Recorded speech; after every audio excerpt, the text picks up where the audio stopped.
거슬러 오르는 감목들엔 임수관지처럼 도무지 알 수 없는 그들만의 신비한 이유처럼.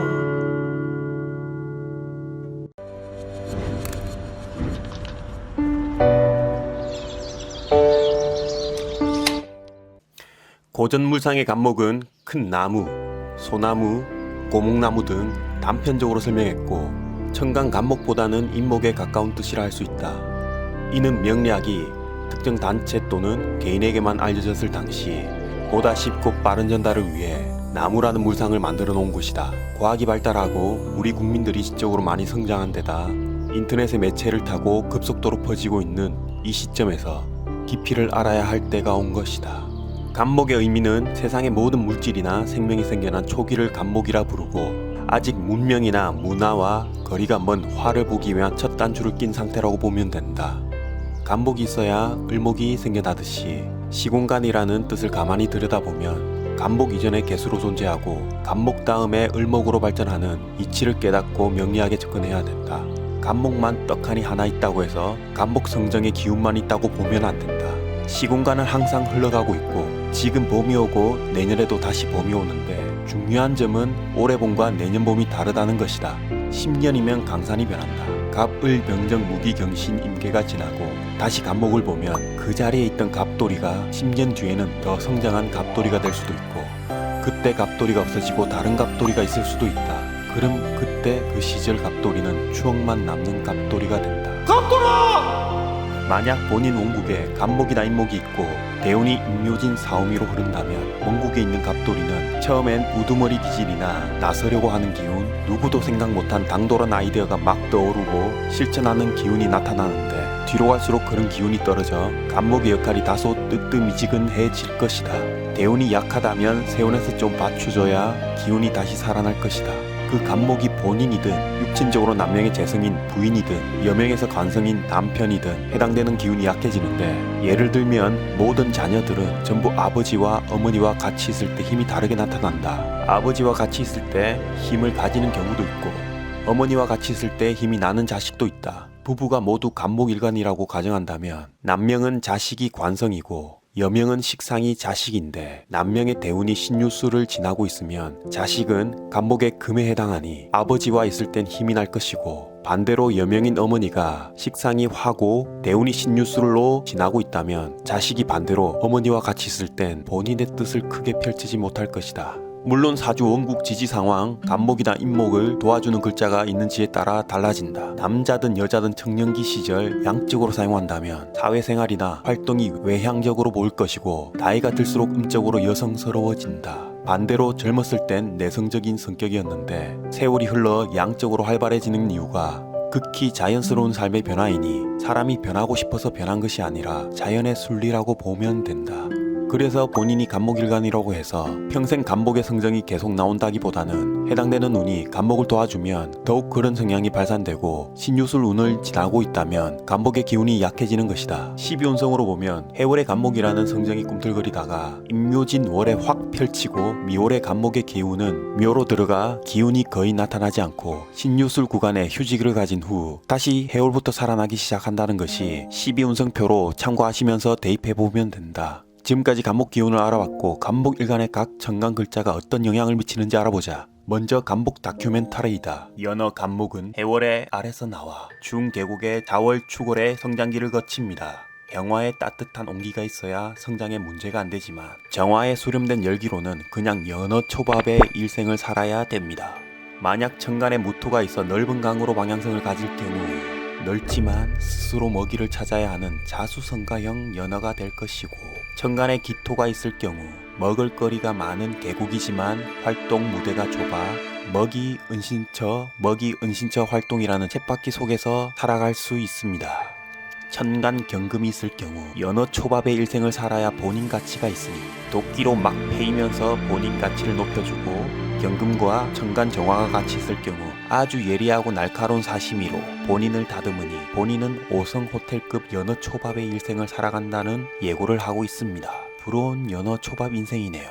이리 먹히고 저리 먹히는 추운 자축월을 지나고 간목 연어의 본격적 활동 무대인 임묘진을 거친 연어 간목은 멋진 연어로 탈바꿈하고 넓디 넓은 임수 바다로 드디어 도착합니다. 그리고 사오미라는 사회적 활동을 하게 됩니다.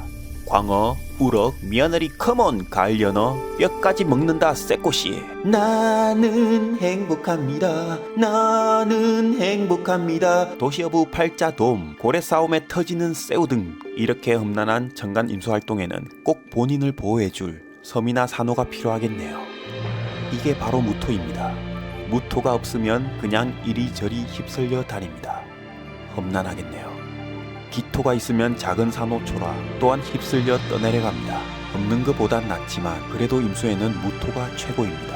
육친적으로 임수 편인이 있을 경우 무토라는 편제가 있어야 제방할 수 있다는 것이 여기서 나온 말입니다. 제일 확실한 편제 편인 제극이니 무토와 임수를 두고 한 말이고 다른 오행은 이보다 약하게 나타납니다. 임수는 연어에게 수생목이 아닌 임수 바다에 간목 연어가 들어가는 현상이고 이에 반해 개수는 연어에게 아주 오랫동안 수생목을 해주는 역할을 하는 엄마 연어가 곁에 있는 것과 같습니다. 경금 곰한테 물려가지 마라. 신금 돌멩이한테 부딪히지 마라. 임수 바다에는 온갖 험한 물고기들이 도사리고 있으니 항상 조심하고 악플에 연연하지 마라. 어차피 악플을 달고 다니는 물고기들은 불행이라는 씨앗을 스스로 만드는 행위이고 불행의 가보는 피해갈 수 없다. 등등 개수 옆에 병화가 있어 간목 성장에 방해될지언정 언제나 간목에게 든든한 수생목인 튼튼한 연어를 만들어줍니다. 개수가 없다면 신금에 부딪혀 아프다는 걸 알게 되고 곰한테 물려서 죽을 수도 있겠구나 라는 경험을 통해서 알게 됩니다. 그리고 신유술이라는 거칠고 험난한 강을 거꾸로 거슬러 올라가게 됩니다. 저 꼭대기에 있는 산기슭에 도착할 때에는 100마리 중 6마리만 남게 되어 알을 낳고 일생을 마감하게 됩니다. 어느 누구도 간목을 가지지 않고서는 연어의 일대기의 깊이를 알지 못합니다. 목표를 설정하면 누가 말리든 방해를 하든 미룩저 강을 거슬러 올라가야 됩니다. 간목을 가지지 않는 자 연어들을 보며 왜 저 짓을 하지? 그냥 바다에다 알 낳고 말지 바보라고 생각할 것입니다. 갓 태어난 아기가 목표를 설정하고 울기 시작하면 어느 누가 말려도 목표에 도달하지 않으면 계속 웁니다. 그런 성정이 간목입니다. 간목일간에게 하지 마라 고마해라 라는 말은 통하지 않습니다. 일단 목표가 설정되면 달립니다. 산기슭 곰발 냄새 타령에 도착할 때까지 차라리 응원을 해주세요. 진심으로. 산기슭 곰 발냄새 타령까지 갈 수 있어 빠샤! 자, 간목의 일대기를 들여다봤다. 거꾸로 거슬러 올라가는 저 힘찬 연어들을 보며 간목일간의 일생이 떠오른다. 간목일간의 천간조합과 운을 대입해 보도록 하겠다. 간목일간에서 천간에 간목이 하나 더 있으면 연어가 한 마리 더 있는 것이다. 육친적으로는 비견이다. 신강신약이라는 고전 레트로 방식을 떠나서 제4차 산업시대에 맞춰 생각해 볼 필요가 있다. 옆에 있는 간목이라면 경쟁 상대가 될 수도 있고 같이 동반하는 든든한 또 다른 연어가 될 수도 있다. 일체유심조 생각하기 나름이다. 간목이 더 있다고 해서 갑갑하다느니 일이 지연될 수는 있겠지만 긍정적으로 생각해야 된다. 비견이 천간에 떠 있으면 다른 연어를 볼 수 있는 거울이 있는 것이다. 저 연어는 바위에 부딪혀 아프겠구나. 저렇게 열심히 강을 거슬러 올라가는데 나도 열심히 올라가야겠네 라고 생각하기에 어느 누구보다 더 상대방의 마음을 읽는데 탁월한 능력을 가진다. 본인한테는 항상 거울이 있기 때문에 상대방을 의식하고 행동한다. 운에서 간목 비견운이 오면 비견을 통해서 많이 알아가는 계기가 될 것이다. 물론 본인 자아의식에서 하나가 더 들어와 일이 지연될 수 있고 욕심이 과해질 수 있지만 또한 다른 자아를 통해 배울 점을 충분히 배우고 넘어가야 한다. 을목으로 넘어가. 을목이 원국에 있으면 간목에게는 도움이 되지 않는다. 을목이 간목의 도움을 받는 거지. 모든 양간은 급제음간이 그렇게 도움이 되지 않는다는 정설이 있을 정도이다. 원국에 을목이 있다 함은 간목일간보다 발전된 형태의 을목이 존재하기에 주의를 보살피고 이끌어줘야 한다. 참 불편하다. 병정화라도 있으면 공생공존이 가능한데 화가 없는 간목은 본인도 버거운데 이끌어줘야 하는 겁재가 항상 있게 되니 불편해질 수밖에 없다. 겁재운이 온다면 전혀 다른 자아의식이 들어온 것이니 탈재가 일어난다 해서 겁재운이라지만 친구를 위해 지인을 위해 시원하게 한탕 쏘면 그나마 위안이 될 것이다. 본인한테 다른 자아가 들어와 꽁쳐만 놨던 돈을 푸는 계기로 자아의식이 한층 더 높아질 수 있다. 그렇다고 안 쏠 수는 없다. 어차피 나가게 되어 있다면 기분 좋게 멋있게 번외의 이야기지만 세상에 공짜는 절대 있을 수 없다. 빌려준 돈을 당사자가 갚을 수 없다고 하면 그래도 사람은 이룰 수 없으니 마음을 놓고 언젠가는 배 이상으로 다시 받을 계기가 이루어지는 것이 인연과보이다. 빌려준 돈 못 받아서 마음 아프면 본인만 손해이니, 그리고 빌린 돈이 있으면 본인을 위해 얻는 갚아야 될 것이다. 시간이 지날수록 배 이상으로 돌아온다. 그리고 감목일간이 병화가 원국에 있으면 그렇다. 모든 고서에서 감목에서 병화는 선택이 아닌 필수 조건이라고 설명한다. 병화는 보통 병정화일간을 제외하고 어느 일간에나 필요한 글자이다. 감목일간이 원국에 병화가 있으면 어딜 가더라도 도움을 받는다. 정작 본인은 모를 것이다. 다른 사람이 이런 원국을 가지고 있는 사람을 부러워할 뿐이다. 쟤는 참 도와주는 사람도 많네. 병화가 있거나 운에서 병화가 오는 운이면 더 성공을 하던 실패를 했던 도와줄 사람이 꼭 생긴다. 눈을 감고 앞을 보면 아무것도 안 보일 것이다. 못 보던 시절 단세포 동물들은 그 얼마나 진화를 위해 몸부림쳤겠는가. 병화가 없으면 눈을 감고 사는 거니 주위에 도움을 줄 만한 인물을 못 찾는 거고, 병화 운이 와야 도와줄 귀인이 나타나 그 사람을 보는 것이고 병화의 확산이라는 성장의 계기가 만들어진다. 감목일간이라면 대부분 병화가 뜨는 시기에 펼치시면 본전 이상은 한다. 정화로 넘어가 정화가 원국에 있으면 감목일간에게는 열정이 가미된다. 감목스 앰비셔스 뉴피디 라는 말이 있듯이 열정을 위해 살아가는 명이 된다. 또한 정화운은 열심히 일하다 탈진될 지언정 한 분야를 파고들게 된다. 원국에 정화가 있으면 감목일간한테 수렴한 정화빛과 열을 보여주는 형국이니 병화보다는 시야가 좁아지겠지만 수렴된 빛과 열을 보면서 열심히 한 분야를 파고드는 장인정신을 가지게 된다. 그 큰 감목한테 정화는 태우는데 시간이 비록 오래 걸리겠지만 운이 도와준다면 충분히 본인 몫을 할 것이다. 또한 사주 원국에 따라 정화를 불로 봐서 본인을 태우니 이때의 감목은 희생과 봉사가 뒤따른다. 이 얼마나 아름다움을 추구하는 명식인가. 욕심이 아닌 명분을 내세워 타인을 이롭게 한다. 따라서 대부분 정화를 원국에 가지고 있으면 돈을 쫓으면 안 되고 일만 열심히 하게 되면 재물은 저절로 따라오게 되어 있다. 그리고 무토로 넘어가 무토가 원국에 있으면 감목의 생기가 무토라는 활동 무대가 커지기 때문에 고군분투에서 성공하든 아니면 그냥 고군분투만 하는 명식이 된다. 때를 만나면 크게 성공을 하다가도 겸손하지 못해 나락으로 빠질 가능성이 농후하다고 할 수 있다. 원국이나 운에서 임수를 만나야 제 역할을 한다고 보면 된다. 무토는 아직 생기를 만드는 공간이 아니기 때문에 자수성가 명이라 읽었고, 무토운이 오면 큰 무대를 만나게 되어 있으니 험난한 여정이 될 거지만 그래도 한번 꿈을 펼쳐서 좋은 밑거름을 만들어 봐야 될 것이다. 원국에 임수가 있으면 잘 만들어진다. 기토로 넘어와서 사주 원국의 기토를 가지고 있으면 천간 갑기합토로 감목과 기토가 만나면 감목의 성장 기세보다는 기토의 수렴 기세의 성향이 더 커진다. 음양의 측면에서 감목의 이면에는 항상 기토가 있는데 실체가 천간으로 드러났기 때문에 실리적인 감목이 되는 것이다. 아무것도 없는 대지인 무토에서 음이라는 기토로 넘어와 개발할 수 있는 땅으로 개간하고 영양분을 충분히 갖춘 땅이 바로 기토이다. 대신 수렴하는 땅이기에 그만큼 입지도 좁고 영양분을 압축해야 되기에 활동 반경이 줄어드는 단점이 있다. 기토라는 것은 이미 다 만들어져 있는 땅이기 때문에 다른 밤에 숟가락만 넣는 명식이 될 가능성이 크다. 그만큼 눈치가 빨라지고 겉으로는 감목의 성정보다 기토의 성정으로 드러난다. 실속 있는 삶을 추구하고 감목은 무한정 크려고만 하는데 기토를 만나면 감목의 한계를 보이면서 앞장서기보다는 뒤에서 기회를 노리는 명이 된다. 대신 무토보다는 빠른 뿌리 내림이 가능하니 운의 상승도 빠르고 하락도 빨라지니 이를 좋다 나쁘다 볼 수는 없다. 운에서 기토를 만나게 되면 확장하기보다는 주변을 돌아보게 되고 벌리기보다는 수렴하는 운이라고 보면 된다.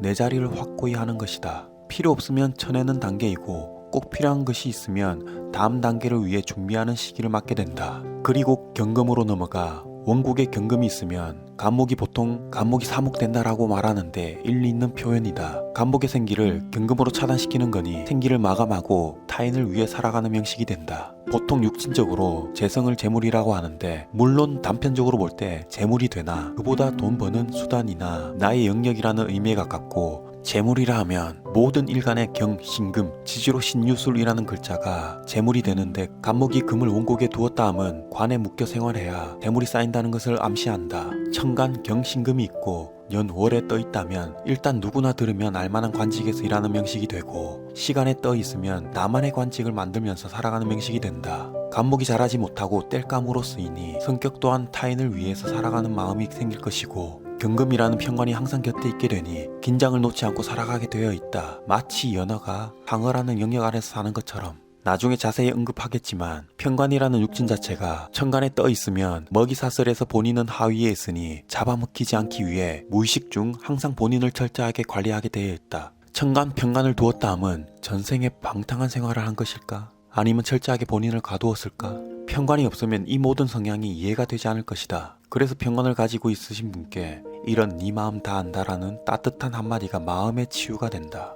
본인이 하고 싶은 것이 많은데 일정 부분 포기하게 되고 나는 잘하고 싶고 하고 싶은 게 많은데 라는 생각을 접어두게 되니 태어나면서부터 철들었다 할 것이다. 만약 금금 옆에 정화가 있으면 반전이 된다. 본인한테 경금이라는 평관을 정화라는 본인의 열정과 역량으로 잘 다듬어 놨으니 곁에는 항상 잘 다듬어진 무기를 들고 있는 형국이 된다. 그럼 어떤 일을 하더라도 자수성가할 것이다. 경금만 있으면 정화운을 기대해 봄직하다. 경금이 운에서 날라오면 간목의 생기를 더 이상 펼치지 말고 마감하라는 운이다. 만약 원국에 금이 하나도 없으면 지금까지는 놀았지만 더 이상 놀지 말고 일하는 운이니 일하는 환경에 놓이든지 아니면 본인 스스로 일거리를 찾는다. 그래서 경금운에는 다소 불편한 운일 수 있는 게 평소 달리기만 한 명에서 더 이상 못 달리게 하니 거꾸로 거슬러 오르는 저 힘찬 연어한테 큰 바위가 나타나 앞을 가로막는 것이기도 하다. 그럼 저 큰 바위를 병화로 식신제사를 해서 뚫고 나가든 임계수로 살인상생해서 피해서 나가든 해서 이름을 떨치는 경우가 있고 겁제 을목을 이용해 합살해서 유연하게 대처를 해도 되고 이도 저도 없으면 그냥 그러려니 받아들이면 마음이 편하다. 그리고 신금으로 넘어와서 원국에 신금이 있으면 간목한테는 신금은 그렇게 도움이 되지는 않는다. 모든 만물을 완성해낸 신금 정관이 옆에 있어 간목에게 필요한 병화를 묻기 때문에 운에서 병화가 오면 다소 불안정하게 바뀐다. 간목일간에게 병화운은 아주 멋진 삶이 되는데 신금이 있다면 간목을 키우기보다는 이 신금만 비추게 될 가능성이 있으니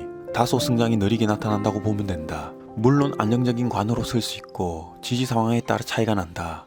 그래서 원국에 있으면 그걸 아는지 까칠한 성정의 간목이 되고 본인은 잘하고 싶고 하고 싶은 것도 많은데 차라리 경금이 있으면 그러면 안 된다, 나대면 안 된다라고 확 눌러주기라도 할 것을 신금이 있으면 속을 긁기만 한다. 이를 두고 유명한 삼자성어가 있다. 삑사리! 영어로 팩사리! 신금운이 오면 주위의 시선을 항상 의식하게 되고 경금운은 목표를 확실히 정해서 나아가는 방향을 잡는 반면 신금운은 그 목표 의식이 분산된다. 경금운일 때 간목을 한 번에 눌러주니 한 가지 목표를 설정해서 나가는 반면 신금운은 살짝 다듬는 운이 되기 때문에 목표가 분산될 가능성이 커진다. 이를 알고 대처해 나가면 될 것이다. 임수로 넘어와서 원국에 간목이 천간 임수가 있으면 수생목이 아닌 임수에 간목이 들어가는 원국을 잘 이해해야 된다. 간목이 많으면 임수가 어느 정도 수생목 현상이 발현되는데 간목일간이 홀로 있으면 수생목이 아닌 블랙홀인 임수에 간목이 들어가는 현상이다. 임수라는 공간이 모든 만물을 흡수시키는 무시무시한 중력 작용을 하고 있는데 간목 옆에 임수를 두고 있으니 무토가 있어 흔히 제방을 한다는 역할을 해주지 않는 이상에는 임수를 수로 작용하기 어려운 명이 된다. 무토로 임수를 극해줘야 중력 작용을 완화하고 수생목이 일어나는데 무토 없이는 어렵고 게다가 화의 발산작용을 무토를 도와 일어나야 되니 임수가 있으면 무토와 병화가 전부 있어야 살아가기 무난한 명식이 된다. 무토운이 오는 것이 좋으며 무토까지 원국에 있으면 병화운의 삶의 급이 달라진다. 임수 자체가 광활한 우주에 방대한 지식을 가지고 있는 거니 이 방대한 지식을 활용하기 위해선 무토 병화운에 발현되기 때문이다. 간목일간이 병화와 무토가 같이 있을 경우 임수운이 온다면 방대한 지식을 쌓아 활용하는 시기가 되고 본인이 원하는 방향으로 흘러가니 대기만성할 운이다. 된다 안 된다는 단순히 운으로만 측정하는 것이 아닌 운칠기삼으로 본인이 얼마나 준비하고 대비했느냐에 따라 성공 확률의 차이가 있으니 잘 준비하고 도움이 되지 않는 운일 때는 인생 공부하면서 주의를 잘 다져야 될 것이고 상승운일 때에는 마음껏 펼칠 필요가 있다. 개수로 넘어와서 원국에 개수가 있으면 정인인 어머니가 항상 곁에 있게 되니 도와주는 사람들이 자주 출현한다. 청력 단계의 개수는 간목에게 지식과 공부를 쌓더라도 꾸준하고 성실히 오랫동안 단계를 밟게 되며 개수가 근이 있으면 누구나 알아주는 보다 확실한 지식을 쌓게 된다. 준비된 간목이 되기 때문에 원국에 화가 없으면 펼칠 공간이 없어 공부만 하는 만년 고시생이 될 가능성이 있지만 화운이 오면 드디어 펼칠 수 있는 시공간을 만나게 되어 있다. 개수라는 자격증이 있더라도 원국에 화를 봐야 바로 써먹을 수 있는데 화가 없는 개수라면 꿍쳐놓은 장롱 면허가 될 가능성이 있으니 이를 바로 알고 화운에 써먹을 준비가 되어 있어야 한다. 근묘화실적으로 사주에 화가 있다면 중년 이후에나 써먹을 시공간이 만들어지기에 운의 영향력이 그만큼 크다고 볼 수 있다. 개수운이 오면 어느 정도 수생목이 이루어져 본인의 목표치에 도달하게끔 도와주는 기인이 도와줄 것이고, 물론 원국에 화가 있으면 인덕으로 인해 확실한 결과를 도출할 거니 개수운에 승승장구할 수 있는 계기가 마련된다. 간목을 종합해보면 병화, 개수는 간목한테 도움을 주는 기운이다. 수생목으로 키워주고 묵생화로 기운을 발산하게 해주니 병화는 천간에 떠있으면 좋고 개수는 천간에 있어도 되지만 그것보다는 지지, 자축, 진에 있으면 해당 분야에서 성공할 확률이 높아진다. 물론 간목이 근을 얻었느냐, 월지가 어떤 계절이냐에 따라 다소 차이가 있지만 본인의 살아온 인생을 돌이켜보시길 바란다. 끝자리가 4년도가 간목으로 시작하니 2004년 갑, 2005년 을, 2006년 병 순차로 진행된다. 당시 어땠는지 잘 판단하고 해당 기운을 다가올 연도에 잘 풀어서 차용하면 된다. 추후 지지글자의 영향력을 배우겠지만 천간으로 오는 글자가 본인이 하고자 하는 기운이 강력하게 들어온 것이고 생각이 현실이 되고 대운으로 오면 습관이 되는 것이다. 그리고 간목일간의 쓰임을 두 분야로 나누자면 내가 잘하느냐 아니면 쓰이느냐에 따라 천간 경진금이 있고 지지로 신유술이 있으면 간목이 쓰이는 쪽으로 간다. 이미 간목의 생기를 마감하고 금이라는 문명이 이루어졌으니 간목이 주도하기보다는 금이라는 관성에 맞추어 살아가는 명식이 된다. 경금의 정화, 신금의 병화가 있어 본인이 좋은 쪽으로 쓰인다면 사용처가 확실해지니 여기저기서 찾는 이가 많아지게 된다. 다음 시간에는 을목일간을 하고 간목은 지지운 대입법에서 다시 영상을 올리겠습니다.